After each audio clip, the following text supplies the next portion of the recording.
Halo sahabat Petpot, apa kabar semuanya? Kembali lagi bersama saya, Angela Cecilia di Petpot, Pegadaian Podcast. Di episode kali ini, saya kedatangan bintang tamu yang paling spesial dan paling fashionable tentunya di area Tanjung Priuk. Dia juga bisa menjadi salah satu guru marketing officer, yaitu ada Mbak Dea Yvonne. Halo Mbak Dea, welcome to Petpot. Dan pastinya mumpung ada Mbak Dea di sini, kita akan membahas nih lifestyle kerja di Pegadaian, termasuk dari fashionnya Mbak Dea sih tentunya. Oke, sebelumnya aku mau nyapa dulu nih Mbak Dea. Pertama kali masuk di Pegadaian tuh kapan sih? Kalau aku join di Pegadaian itu mulai dari Januari 2020. Januari 2020. Taunya tuh dari mana bisa masuk ke Pegadaian? Waktu itu kebetulan kan sebelumnya kan aku kerja di Bank Bukopin, Mbak Angel. Nah itu aku iseng sih sambil istirahat, jam istirahat tuh suka searching info loker gitu kan. Begitu ngelihat websitenya Pegadaian itu ada penerimaan marketing eksekutif waktu itu. Jadi iseng-iseng aja, bener-bener iseng-iseng coba isi lamaran lamaran terus diisi gitu kan.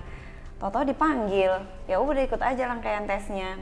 Tahu-tahu lulus, resign dan sekarang posisi Mbak Dea tuh udah jadi apa sih di sini? Kalau sekarang aku posisinya di marketing dan sales plan produk Gadai, udah nggak di marketing eksekutif lagi. Enakan di mana Mbak Dea? Beda-beda sih ya. Kalau marketing eksekutif itu enaknya kita bekerja dengan cara kita sendiri, terus kita mengenal banyak orang di luaran gitu kan. Tapi kalau misalnya di cuma ya kerjanya bertarget ya. Tapi kalau marketing and sales plan itu kerjanya lebih di kantor, lebih kepada mikirin program apa sih buat marketing buat yang dijalanin ya. Iya. Kalau Mbak Dea sendiri tuh lebih suka posisi dulu atau sekarang? Kalau gimana ya? Aduh, aku boleh jujur gak sih? Jujur aja. Boleh kan?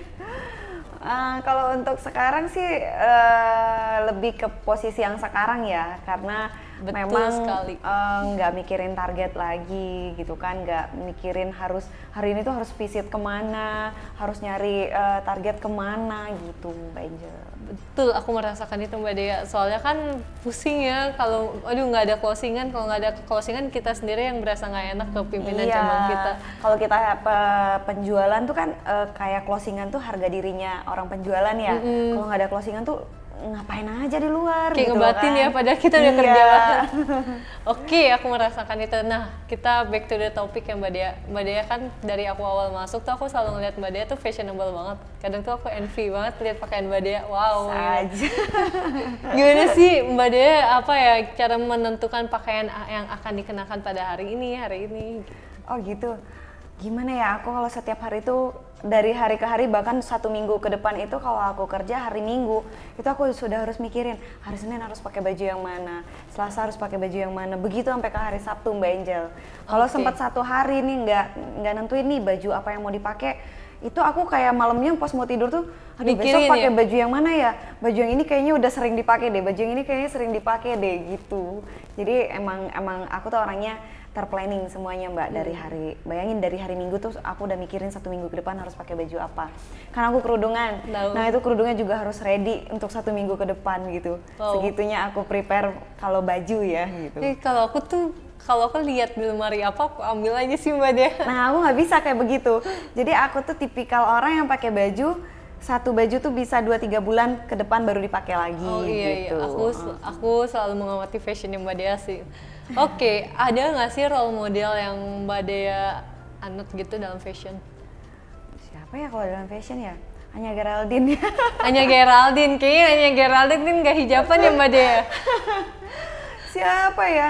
Nggak ada sih, sebenarnya nggak terlalu ada siapa yang diliatin terus gitu. Paling kalau scroll IG itu kan ngeliatin selebgram yang hijaban, itu pakai hijab yang sekarang lagi hits tuh yang model gimana sih gitu kan. Baju yang sekarang tuh lagi hits yang model gimana, jadi ya gitu-gitu aja. Jadi apa yang lewat aja, nggak pernah. Oke, kalau menurut aku ya, aku kan waktu nonton acara Jakarta Fashion 3 itu, kalau fashionnya Mbak Dea itu dibilangnya modest fashion, tau nggak Mbak Dea? Modest fashion. Iya, kalau modest fashion tuh itu buat yang orang hijaban. Jadi tuh pakaiannya selalu tertutup karena dia menganut kalau misalnya cantik tuh bukan kita menunjukkan Seksi gitu keseksian ya. badan kita, tapi tuh inner beauty di dalam diri kita yang bisa kita membawakan pakaian itu. Itu sih yang aku waktu itu dapat kata-katanya dari acara itu. Oke, apa setiap pergi ke kantor harus membuat rencana OOTD nih? Ya itu tadi kembali lagi ke yang tadi ya, Iya, tadi yang kan seminggu mikirin itu. 1 minggu gitu.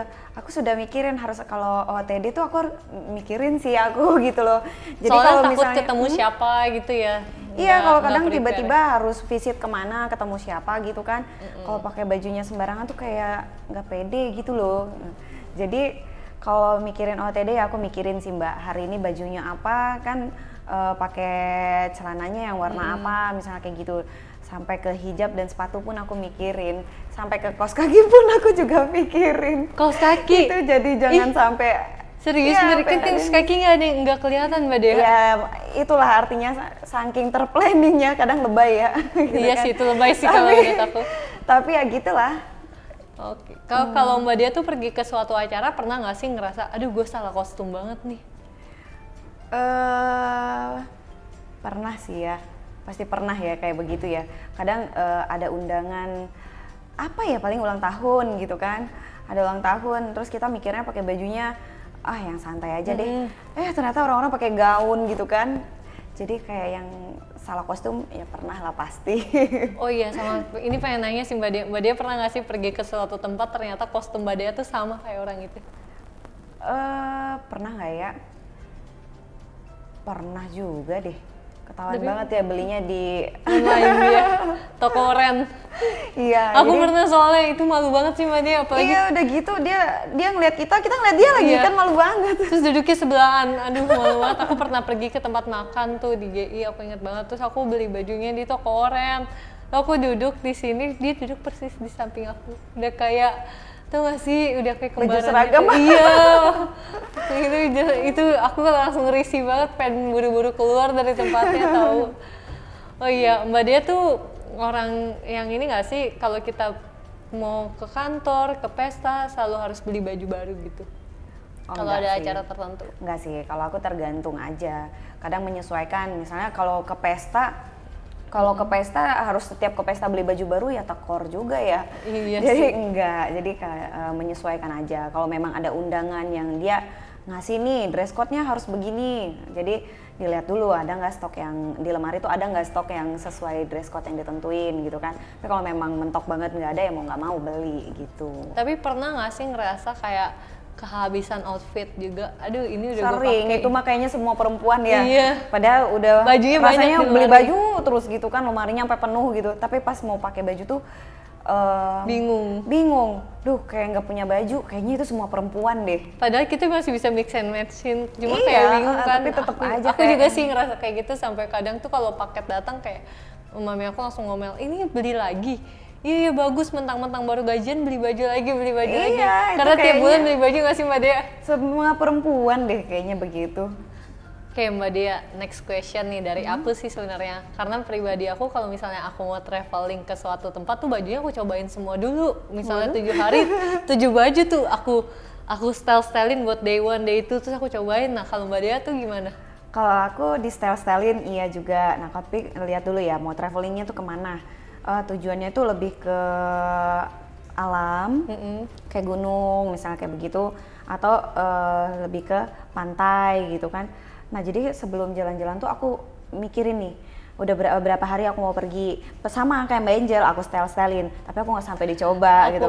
Hanya lebih ke bayangin aja, oh iya kalau baju ini dipasangin sama celana ini cocok nggak ya, kerudungnya yang mana ya, sepatunya yang mana ya gitu. Tapi bawa sepatu tuh 1 apa 2? Kalau sepatu aku biasanya 2, 1 sandal. Berarti sama. Karena ya buat siap-siap aja gitu kan, barangkali basah atau apa. Terus gitu. kalau misalnya traveling ke suatu tempat, pasti mampir nggak sih ke tempat fashionnya gitu? Mampir dan pasti nggak beli lah, pokoknya mampir dulu. Berarti sama, kayaknya semua cewek ya kayak gitu ya. Soalnya pernah Mbak Dea, aku tuh sampai over, jadi aku pernah ke Singapura berdua sama adik aku, terus dikasih kartu kredit sama papi aku, anak SMA dikasih kartu kredit, adik aku minta apa, ya udah beli, aku gesek over limit dong. Over limit sampai bandara bingung gitu, kayak aku harus ngapain, masih bocah gitu kan. Terus tambah bagasi, pulang-pulang aku diomelin.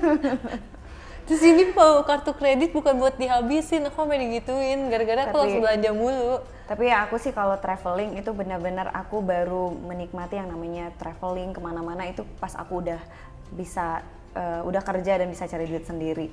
Aku takut kalau yang begitu. Oke, sama sih, kayak waktu itu aku iseng banget ajak adik aku ke Bali, ayo Syal kita ke Bali. Aku pergi pagi, pulang malam. Ya ampun, iya. Cuma makan dong. Iya, cuma ke Nuuk gitu-gitu, ke Nuuk terus ke Kudeta. Udah pulang habis itu, cuma ya buat healing doang. Karena kan kerja susah banget ya syutingnya ya. Apalagi aku syutingnya susah. Oke Mbak Dea tuh kerja tuh udah dari kapan sih Mbak Dea? Dari pertama kali kerja? Pertama kali kerja 2012 aku sempat ngajar sebelumnya. Aku sempat jadi guru gitu kan, 1 pantesan. Abis jadi guru, aku lulus di Bank Bukopin, aku join ke Bukopin itu kurang lebih 7-8 tahun. Lama juga Mbak Dea. Bosan nggak sih? Kalau bosan sih mungkin enggak, karena pada saat itu posisinya aku udah pindah-pindah gitu loh kan. Aku sempat di kantor cabang gitu kan, sampai akhirnya aku join di kantor pusat gitu. Di kantor pusat pun aku sempat pindah gitu kan. Pindah divisi-divisi ya? Jadi bosan sih enggak. Tapi kalau ditanya kenapa sampai pindah ya lebih kepada nyari yang lebih baik aja. Aku aja udah bosen Mbak Dea. Aku aja ngerasa aku udah pengen stop buat kerja gitu. Pingin bisnis gitu ya? Iya, karena kan apalagi Mbak Dea kan punya bisnis ya Mbak Dea ya. Alhamdulillah kecil-kecilan. Kecil-kecil tapi kan berbukit itu Mbak Dea. Berarti Mbak Dea tuh termasuk orang yang workaholic banget ya? Workaholic nggak tahu ya, kalau aku sih nggak pernah berpikir aku tuh workaholic apa enggak, tapi pada prinsipnya bagaimana caranya biar tetap produktif aja di kantor produktif, di luar juga produktif. Karena gitu, gaji doang nggak cukup, bener gak? Karena aku merasakan itu. Terus kalau misalnya kan kita nih Mbak Dea, kalau kita kerja sekarang kan kita kerja tuh sampai Sabtu, berangkat pagi, pulang malam, harus macet-macetan. Itu motivasi Mbak Dea tuh gimana sih supaya soalnya aku tuh tidak termotivasi untuk melakukan itu sebenarnya. Lebih ke mikirin aja kali ya. Kayaknya aku jajannya banyak gitu loh kalau nggak kerja kan ngerepotin orang lain gitu loh. Jadi yang motivasi banget nggak tahu ya apa ya.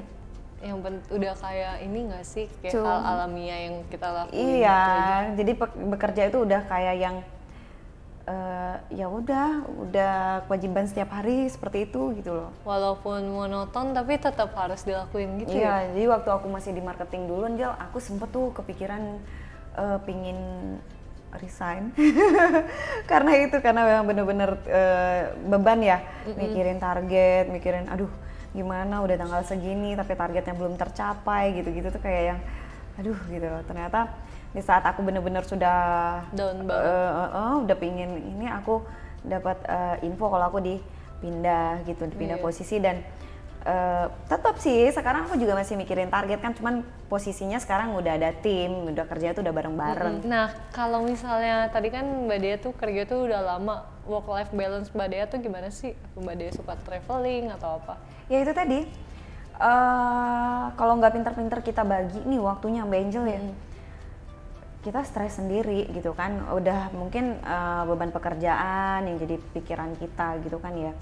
Udah gitu ngebaginya ya pokoknya kalau malam aku tuh usahakan ketika udah pulang kerja aku nggak mau pegang handphone, tidak mau ngurusin yang namanya pekerjaan-pekerjaan lagi. Ya udah stop, besok pagi lagi, karena memang begitu kita pulang kan waktunya buat keluarga gitu kan, sama keluarga. Nah kalau weekend nih, kalau kita kan kerja tuh sampai Sabtu, weekend pulang kerja ya kadang aku langsung jalan keluar kota kemana, main kemana, nggak harus keluar kota sih, maksudnya pergi main gitu kan.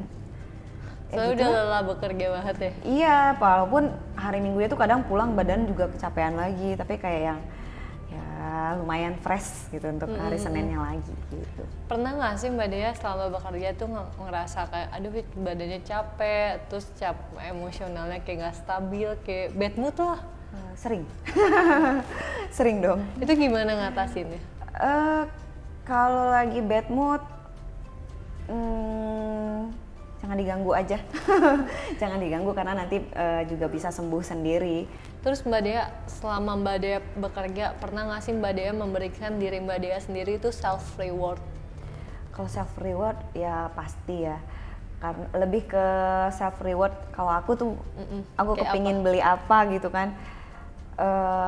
Aku kayak nggak terlalu nahan-nahan gitu loh, karena ya udah sih, udah capek, udah kerja, bangun pagi, pulang malam gitu kan. Pingin beli sesuatu ya kalau memang lagi ada nih uangnya, rezekinya, itu ya udah aku beli gitu. Self rewardnya lebih ke sana sih ya. Oke, ngomongin itu, barang termahal apa yang pernah Mbak Dea beli selama Mbak Dea bekerja? Apa ya? Nggak ada sih Mbak Angel, aku nggak suka terlalu yang mahal-mahal, yang penting aku nyaman pakai aja gitu. Oke, berarti down to earth banget ya orangnya. Nih, kalau kita kan pasti security di depan juga tahu sering ada paket buat Mbak Dea. Nah, itu biasanya Mbak Dea tuh beli apa sih di online Mbak Dea? Kan itu masih kebungkus, kita kan nggak tahu. Mungkin sahabat pegadaian juga pengen tahu nih yang nerimanya paket Mbak Dea. Itu tuh sebenarnya lebih ke ini ya, kadang sambil tidur-tiduran, ya perempuan lihat toko online gitu kan. Bahkan kadang sekonyol beli shampoo itu aku bisa online gitu. Serius Mbak Dea? Ya, beli maskara itu aku bisa online. Masker nih, masker juga tuh aku online gitu loh kan. Jadi kayak yang kadang juga lagi scroll Instagram nih, ngeliatin, wah ini kok bajunya kayaknya bagus ya gitu kan. Ya udah langsung dibeli aja gitu loh. Jadi ya kadang baju, kadang shampoo, masker, maskara gitu loh. Pokoknya semua kebutuhan perempuan ya. Iya. Kalau Mbak Dea punya berapa tas Mbak Dea? Berapa ya? Berapa tas, berapa sepatu, berapa baju? Waduh, berapa tas? Besok Mbak Angel main ke rumah aku aja deh. Banyak nih selemari, jangan-jangan. Enggak lah, enggak Yang selemari. ratusan juta. Kalau baju ya mungkin ada ya selemari. Emang baju kan di lemari, Masih Mbak di lemari Dea. tempatnya. Kalau sepatu ada beberapa deh. Beberapa lah, pokoknya menyesuaikan. Kayak kita kan bajunya jarang pakai seragam ya, jadi kayak menyesuaikan hari ini bajunya coklat, jadi sepatunya rada-rada ke arah-arah sana gitu kan. Misalnya bajunya biru, sepatunya juga menyesuaikan gitu Mbak. Cewek banget ya. Cewek banget. Matching-matchingan. Oke, kalau misalnya ngomongin brand gitu, brand apa yang Mbak Dea paling suka? Brand ya. Aduh, nggak usah ngomongin brand kali ya. Aku nggak paham brand. Bohong banget Mbak Dea nggak paham brand. Aku udah pernah lihat tasnya Mbak Dea. Ini hanya merendah doang guys, merendah doang. Nggak paham aku Mbak Angel. Jadi kalau lebih ke aku suka tas yang nggak ada tas tuh yang bentuknya emang udah gitu banget, saklek banget bentuknya segitu. Udah, aku tuh nggak terlalu suka. Jadi aku memang suka tas tuh yang gede gitu, yang Tas Mbak Dea bawahnya gede-gede santai gitu kan. Memang aku suka seperti itu. Jadi kalau brandnya sih nggak terlalu ngeliatin apa gitu, tapi yang penting pingin aja, nyaman aja dipakai. Gitu. Kalau suka beli gitu ya. Kalau suka beli. Pernah nggak sih? Aku pernah nih Mbak Dea. Misalnya aku suka nih sama sesuatu barang, terus kayak aku tuh nggak beli, kayak masih mau beli nggak ya, Tapi terus akhirnya nggak beli. Terus kepikiran besoknya aku beli. Terus kadang tuh menyesal juga ketika aku mau beli malah habis atau harganya naik. Aku tuh sering ngerasa kayak gitu. Sama. Padahal udah menahan diri supaya nggak boros, malah tetap boros. Apalagi kalau ke mall ada diskon. Aduh, nggak bisa banget aku. Sama, aku juga sih kalau misalnya kepingin sesuatu nih, kepingin banget.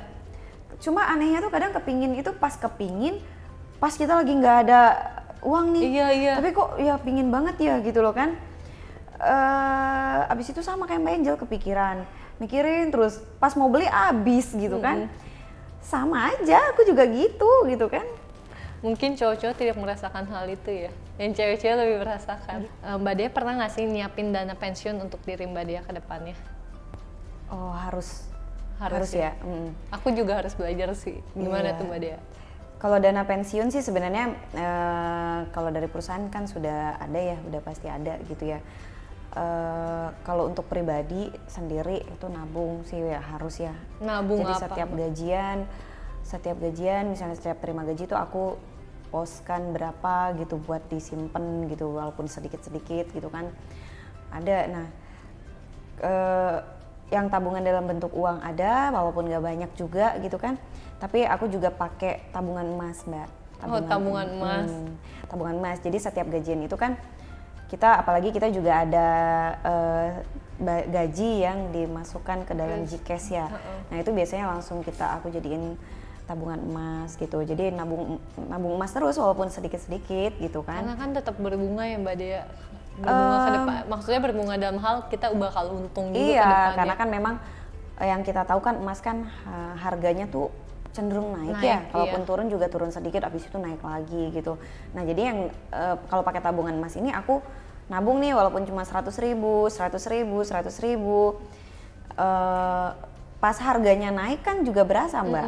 Benar-benar. Harga emas kita itu ikut-ikutan naik gitu loh. Jadi lebih kepada apa yang kita simpan hari ini tuh terjaga sampai nanti, apalagi sampai pensiun kan nggak kebayang itu nanti berapa, mudah-mudahan ya awet sampai pensiun ya. Awet Mbak Dea, kan bisa digadain bukunya kalau misalnya butuh uang, bener kan? Sayang soalnya mudah kalau lagi ditarik. Ya. Oke, berarti kuncinya jangan lupa nabung. Itu sih kunci buat dana pensiun kita ya. Apalagi nabungnya di tabungan emas. Sebenarnya banyak ya, saham juga ada, nabung itu deposito juga ada gitu kan. Tapi ya kalau yang bisa nabungnya receh seperti ini ya tabungan emas. Sama yang gitu. pasti-pasti aja ya. Iya, pokoknya hari ini beli emas, besok kalau dijual emasnya pokoknya tetap gramnya segitu gitu kan. Kalau kadang mikirnya gini loh, kalau nabung tuh kan hari ini nabung nih 1 juta misalnya, di akhir bulan dipotong lagi kan sama admin gitu. Terus kalau deposito juga aku punya nih, misalnya kita punya 50 juta terus dapat bunga 500.000, itu juga dipotong. 20% kan. Jadi ya mending simpen aja. Kalau memang niatnya mau nabung gitu kan, simpen aja. Terus juga nariknya kan nggak semudah kita narik uang ya kalau emas gitu. Bener-bener setuju sih aku. Apalagi biaya tahunan emas murah banget ya. Murah, cuma 30.000 Mbak setahun. Itu 2.000-an kali ya sebulan. Iya. Oke, kita udah sampai di penghujung acara nih. Wah seru banget ya obrolan kita hari ini membahas tentang lifestyle-nya Mbak Dea selaku bintang tamu.